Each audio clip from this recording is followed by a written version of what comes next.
anali mau analindi Mulungu, mau anali Mulungu, anali Yesu mwana woyera. Zonse zinapangidwa ndi Iye, popanda Iye palibe kanthu. Chikondi cha Atate chidadziwika mwa Yesu Kristu. Tiyeni tipange munthu mwa chifaniziro chathu, anaonetsedwa mwa mwana, ulemerero wa Mulungu. Pachiyambi mau anali ndi Mulungu. Iye ndi Yesu mwana wa ufumu, ndiye chifaniziro chenyu.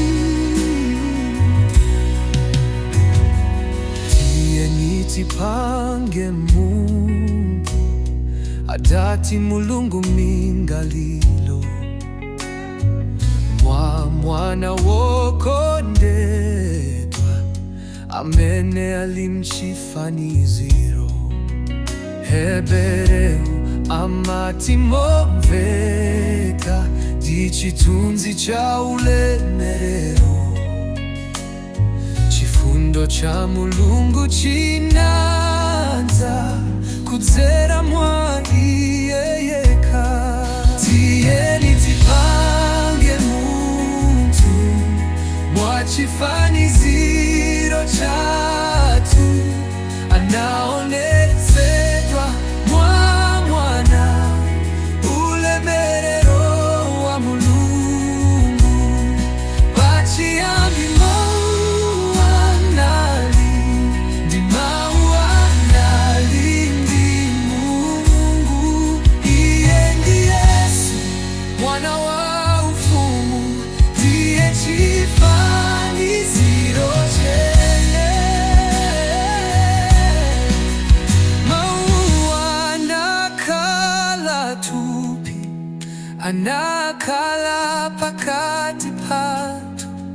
Tinamuona ulemerero monga wa mwana wa Mulungu, wodzala ndi chisomo, ndichoonadi chokwalira.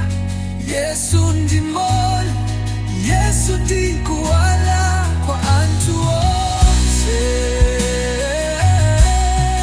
Tiyeni tipange munthu mwa chifaniziro chathu,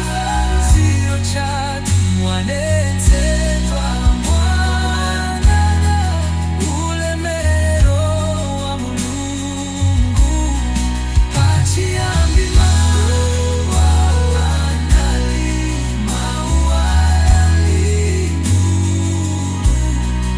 Iye ndi Yesu mwana wa ufumu, ndiye chifaniziro chenyu.